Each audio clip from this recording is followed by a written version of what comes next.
welcome back to Maybe Actually Museums Are For Me. I'm Alex, host of this silly little podcast that hopefully will inspire you to visit more museums.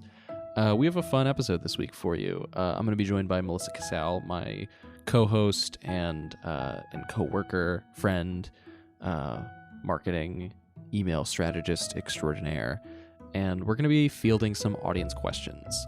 We wanted to get the audience more engaged. Sometimes, we're cramped and can't schedule interviews. And, usually Melissa and I do our news episodes, but we just did that. We only like to do like one a month. So we thought we would try something new and fun and get the audience involved. And we had some great questions. So we're going to jump right into it.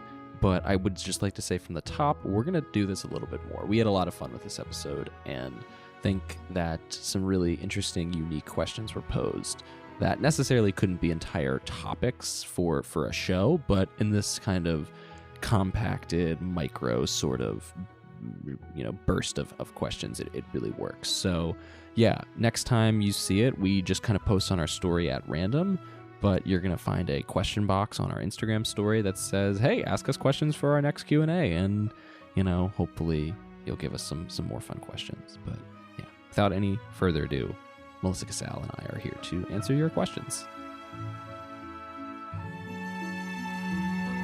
Hi, Melissa. Hi, Alex. So we're back. We're doing an episode, and it's for the audience that listens week to week. You might think Melissa's here already. This hasn't been a month. What are we doing? Why are we here? Yeah, she was just here talking about news. Exactly. We're not talking about news. We're doing something a little bit different. Scheduling has been wonky, and getting guests has been a bit difficult with the gala season. So Melissa and I thought we would do something a little bit different and actually field some questions from the audience. So you guys kind of sort of curated this week's episode with questions for Melissa and I, which is pretty fun. And it's been a interesting time going through these questions and picking out a couple for the episode. So we're going to kind of just jump right into it because these are some really good, I think, general questions, not just about the Montclair Art Museum, but museums in general, which obviously is the impetus of this show. The first question we ever asked, when we started this show was, how does somebody approach a museum for the first time? And these questions are certainly within this vein, and I think could be larger topics for future episodes. But Melissa, I'll start with the first question we got, and I'm going to point it at you. When you go to a museum for the first time, what is it that you're looking for? What are you looking for? I feel like that's such a broad question. It is a broad question, but do you need me to give like my opinion? I mean, no? Okay. I can start and then you can jump in where I don't feel like I'm ever looking for anything specific. I try to just wander and be open-minded about whether it's art or history or anthropology. Yeah. Yeah. I feel like maybe what the question, I think, in a way might be asking is like, in a gallery space, how do you navigate it? How do you know where to go? What do you do? And obviously every museum is different. And I think for many people, their first museum might be somewhere like the Met. And so let's just take, for this sake of conversation, the Met. For me, when I walk in there for the, every time, but I remember distinctly my first time, I kind of just like turned right, and I think that was just the way that my body naturally took me, was right, which is through the Egyptian stuff and so on and so forth to the American section and so on. And I think the way that I now kind of look at museums is less of this like kind of robotic flow of like not really knowing where I'm going, is I'm looking for specific things that I enjoy. And so to me, especially in a foreign museum, foreign in the sense that I've never really been there, I don't know it, it's unfamiliar to me. When I'm in an institution like that, I'm looking for things that I can point to. We were both just in DC last year. Oh, yeah. And so it's like when I was in the National Portrait Gallery / American Art Museum, the thing that I kept looking for were names that were within our own collection, because it's art that I love. It's John Singer Sargent. It's William Merritt Chase. It's George Inness, obviously. And, to me, that was a really fun hunt. And I found really cool stuff along the way that I now really adore. But it's like I needed those check marks to get through the threshold and find new things. To be fair, I definitely do that too, where even if it's not looking for names, it's looking for things that are familiar, whether it's because of the artist or because of the movement or the style. When I go to a new museum, I definitely try to take it section by section. I try to, whether it's, if that's broken down by gallery space or exhibition title or whatever, I try to find those sections that the museum has created for its collection. And then once I'm in those sections, I definitely, whether it's unconscious or not, do look for familiar things that I can kind of connect to or recognize Do you think that, and this is not one of the questions, this is just us talking, but do you think that your art history degree and art history background changes the way that you exist within a gallery space rather than somebody like me who I'm really just looking for things that I like, where you can point to specific styles and genres and movements? I think so. I think it allows me to find more familiar things or more recognizable things. And I do get excited when I see something familiar that maybe I didn't necessarily study, but I can be like, ooh, I know where that's from, or I know that style. When I was in DC recently, I was with my friends, and I was the one in charge of picking museums to go to. And so we went that tends to be the role where you were left to. So we went to the National Gallery and we went to the East Building, which is the more contemporary stuff. And anytime I found something that I knew a little bit of background about or that I could speak to, I'd get really excited, and I'd be tour guide, where I was like, ooh, I can tell you about this, or ooh, I can talk about this, or oh my god, I can play docent for an hour, which was fun. Yeah. Well, Melissa, what's the next question? Okay, next question for you is, what is the most impactful show you've seen at any museum? I don't think it's just for MAM. Yeah. That's a really interesting question, and I can't necessarily think of a specific exhibition in particular that stands out to me as oh, this was the defining thing that really cemented my whatever, my enjoyment of museums or my interest in continuing to go to them. But I think the most impactful one for me that I can think of, that I think unconsciously drove me forward in an interest in the arts, had to have been when I was a kid. I think so, 2014 maybe. I went to Italy with my family, and we got to see The Last Supper. And I feel like it's something I talk about often, especially talked about often early on in the show.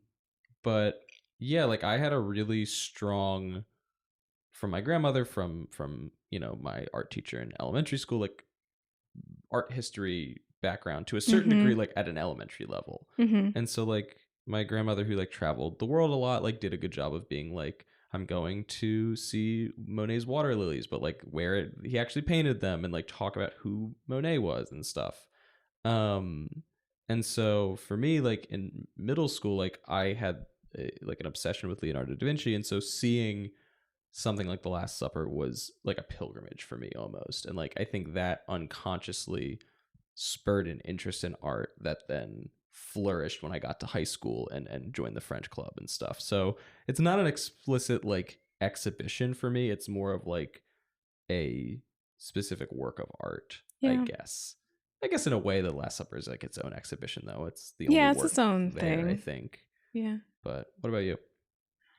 Oh God, as you were talking, I was trying to think, and I feel like there's so many, but I can't pinpoint one moment where it was oh, I want to be an art historian now. I mean, was there anything in college that spurred anything in you, or cemented oh, this is this defines why I want to do this? The thing that pops into my head is there was this show at MoMA that I went to go see in 2018 when I was a senior in college, and it was That's weird. I was a junior in high school. It's just like, yeah, let's not talk about our age difference. Our age gap a little bit sometimes. And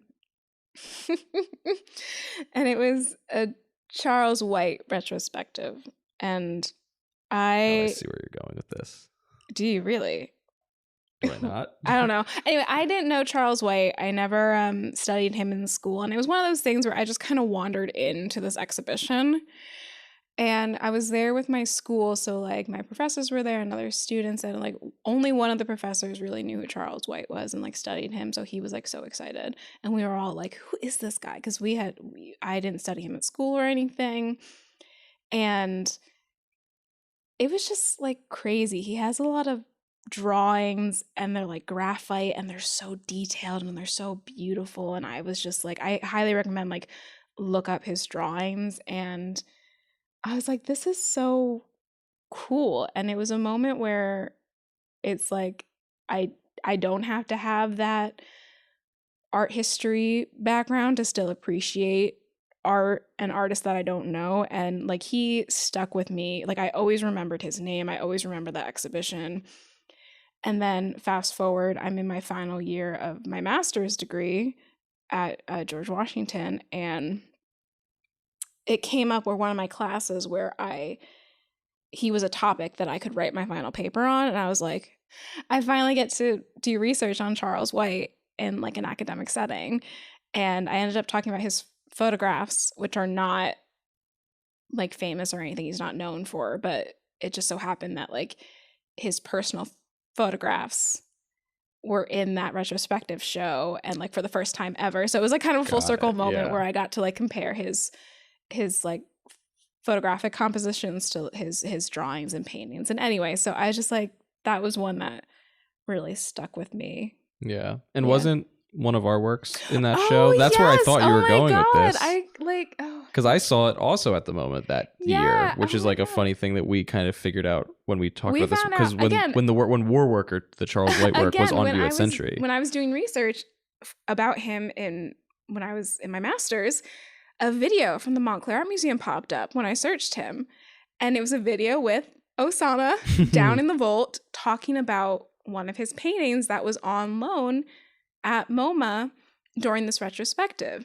And I was like, oh my God. Which we both independently saw in the same year. Yeah, and again, full circle. And then that was later on View in Century. Yep. And Alex will attest to, I was obsessed with. I whenever I came in, I would look at it and just kind of stare at it. I mean, I had the same thing. Like, know, you couldn't rip me out of a shared love. Yeah.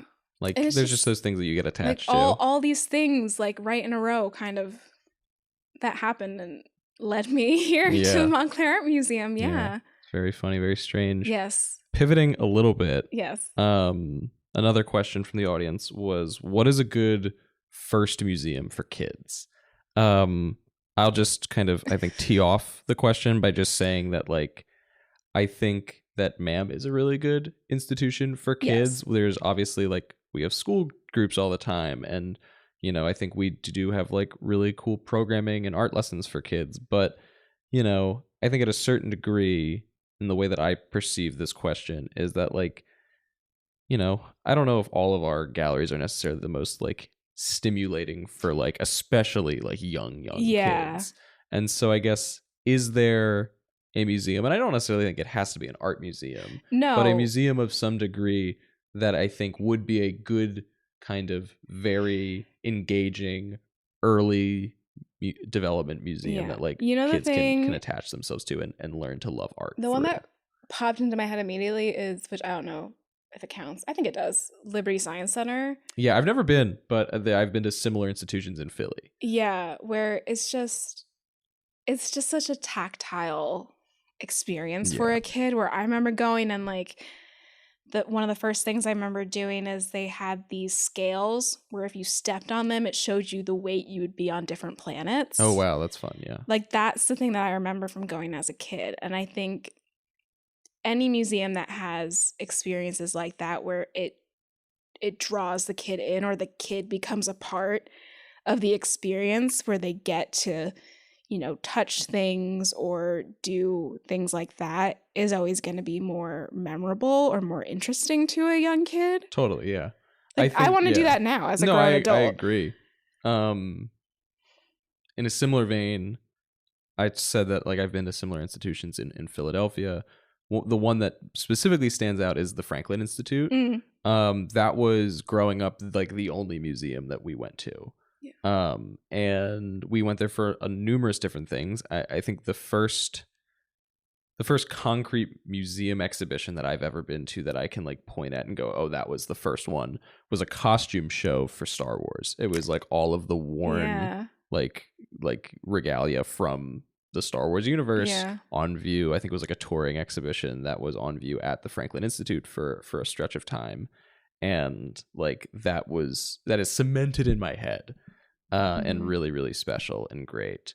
And then essentially beyond that, I remember like the Franklin Institute also has, they definitely still have it, a giant life-size heart that you could like crawl around. Not life-size, obviously not life-size, but like a ginormous heart that you can crawl around in, like all the valves and stuff. Yeah, and, like stuff I remember like that. it's cool. So fun. Yeah, but I think science museums are really interesting and kind of funny, but you know, it's interesting that like science museums are something that can be so engaging, but then also spur arts. Well, I think it they definitely lend themselves more to creating those experiences. That's not to say that, you know, art museums don't, because I remember going to the Van Gogh Museum in Amsterdam. Yeah. And they had a lot of those kind of tactile things where they had digital screens where you could paint like Van Gogh, or it was like, it wasn't a real microscope, but it was some kind of camera where you could like look at the pigment and see all the lines and the cracks and the canvases and everything. And there were grown-ups waiting their turn to try it, and there were kids trying it. So anything like that commands interaction from the audience, I think is good. I think in a relatively similar vein, but maybe slightly different, I only think of this Van Gogh because it's very, the space is very Van Gogh inspired and Monet inspired. But I think about Grounds for Sculpture in Hamilton, down near where I grew up, in the Trenton area. But essentially, you know, it's a sculpture park at the end of the day, but it is really, really, you know, vast and interesting and visually engaging, and you can run around. And there's also art that is, it's obviously not the actual artwork, but it's sculptures of works that are very famous. And as a kid, you understand and you know, when I was a little kid, I knew the farmers. You know what I'm talking about? The farmers. Yeah, American Gothic. Yeah, American Gothic. Exactly. Like they have like a ginormous sculptural work of that, and it's like it's just cool. Yeah. But we have more questions to get to. So Melissa, what's next on our list? Okay, so I'm interested in what you have to say for this because I don't have an answer. Okay. So, any recommendations for visiting galleries in New York City? Okay. Yeah, so I've been to, I'm not going to say I've been to a lot of galleries, but, you know, through the museum, through some just personal work, I've done some work with galleries like Barry Campbell.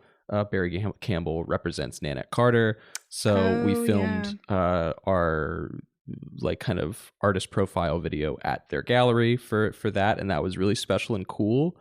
I would say there's a few things. So I was actually talking to Sarah Sense when she was here for the gala. We were chatting because she did some gallery visits in New York while she was here, and we were kind of comparing notes. And one of the things I would say is if you are going to these Chelsea galleries, they're free. It's a really great opportunity to see amazing, incredible artwork from contemporary artists. And even in the case of Barry Campbell, they show a lot of deceased artists or older artists. So, you know, you get to see really unique stuff, and each gallery is different. You know, maybe it's a photo gallery, maybe it's a fine art gallery, maybe it's a sculptural gallery. They're all very independent, and one gallery is not the same as the next. They're all very different.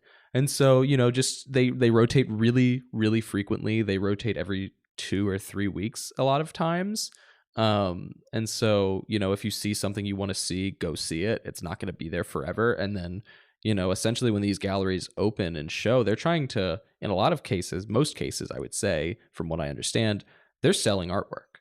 they're trying to get everything's institutions or on private sale. buyers to buy these works. So, but yeah, I think a lot of these galleries, it's work that will go away and you might not ever be able to see again. And that's really special. Also, just a minor footnote from like a planning and scheduling side of things. Sometimes these galleries do not open right when they say they're going to open. They're a little wishy-washy. It's not a big deal, but you know, for go later in the day. Yeah, go later in the day when you know they're definitely open. Okay. Yeah, but yeah, that would be my limited knowledge of the Chelsea galleries. There are certain nights of the week I don't want to commit to a firm date, but I know that there are specific nights where like these openings happen. It's like once a month usually, where every gallery is kind of having their opening on the same night, or their, I guess, like public opening on the same night, and they're all free. There's maybe like wine and stuff at some of these that you can get. So yeah, check it out. Also, like, walk the High Line. You're like, the High Line is right near the Chelsea a very galleries. nice it's a cool part of the city area to go walk around and hang out in. Yeah. But yeah, so that's my recommendations. Okay. Moving on, I know we've kind of been going a little long, so we'll try and wrap these up pretty quickly. But anyway, if you are interested in submitting questions to the show, I think we're going to do this. I'm not going to say like relatively frequently, but I think it could be another standard. It could be another, because this is kind of fun. And if you are interested, just keep a lookout on our Instagram story, the Montclair Art Museum's Instagram story. It's Ma'am Montclair on Instagram. That's where we're going to post like our story of like, hey, give us questions. So we need to record an episode. Yeah, we need an episode stat. Give us questions. But anyway, moving on with the next of the last two audience questions. Melissa, do you have a favorite artist or artwork that's on view right now at MAM? It's like picking a favorite kid. That's what everyone says. I know, but I think that right now, the George Innes Gallery, because we just hung some new works up there, and you and I got to go in there before it was open. Yeah. And they're gorgeous. They really are. I need to go. I haven't been able to go back, but they just opened to the public, so I want to go look at them. Yeah. More. I know you filmed some things with Osana with them. Yeah, there's some behind the scenes video. One of them is out right now, and more are on the way. Yeah. But yeah, it's definitely been really cool. What's the one with the boat? Do you know the name of that one? It's called Coast of Cornwall, I believe. Okay. I know a little bit about it, and I'm sure Gail would correct me if she was here, but you know, we never said we were trying to be the most factually accurate. Maybe I'm not remembering correctly, but I feel like he doesn't have a ton of like water. Yeah, there's not a ton of waterworks. It's also a work that he never, I mean, it's a completed work, but I think from what I understand, Innes never really felt like it was complete. And so it's very experimental in a certain way. Yeah. It's not really completely formed. You can kind of see some of the underdrawing on it. He kind of like it's scratches kind of on the canvas also. It's very loose. It's very hazy. But again, as you get into like the later works of Innes, because this was completed over, I'm not going to say a finite amount of time, but a span of a few years. It's attributed to. I think maybe why I find it so interesting is where they put it in the gallery, because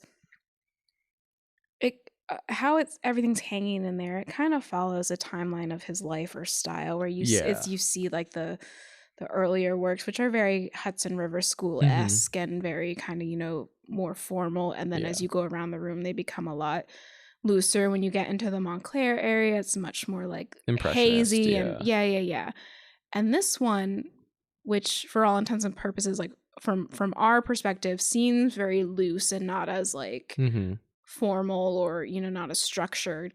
It's hanging next to Delaware Water Gap, which is very, again, traditional, like landscape-esque.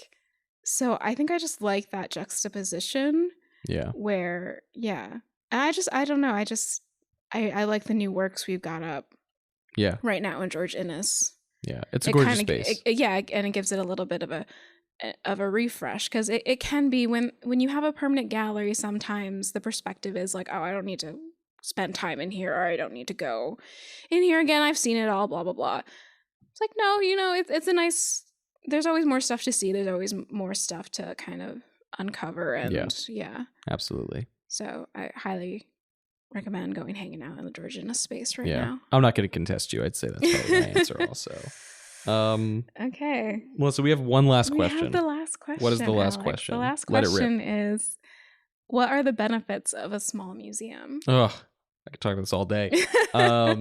So, and I'm going to talk broadly here, but, obviously we are the podcast of the Montclair Art Museum. So I think a lot of this experience is going to come from being staffers here and frequent flyers here. But I've been to a few, especially recently, smaller institutions, and I think this kind of rings true for all of them, whether it's Newport or so on and so forth. I went to the Louisiana State University campus museum. I think that also counts in this.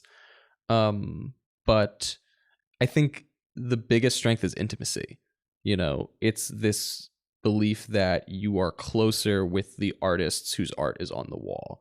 You can, even if maybe, you could go to the Met and you could see, a dozen of a certain artist, whether that's John Singer Sargent or Winslow Homer or whoever, there's numerous of them for you to enjoy. When you come here, there's one of that work, maybe two if you're lucky.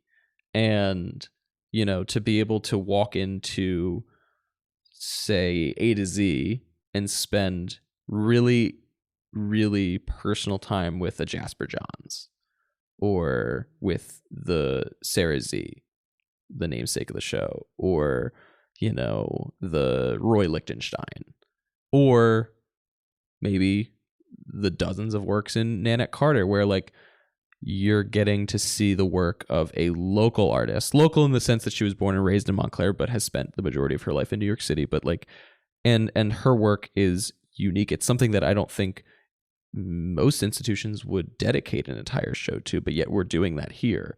And I think Hyperallergic spoke very highly of what that does and the importance of elevating small artists. Yes. Small in the sense of small town artists. Yeah, they were very Nanette is not a small artist. She is incredibly didactic and interesting and vocal voice in the arts world. Who's been working for over 40 years as an artist. Yeah, and I think, you learn more about the community and the art that, drives that community.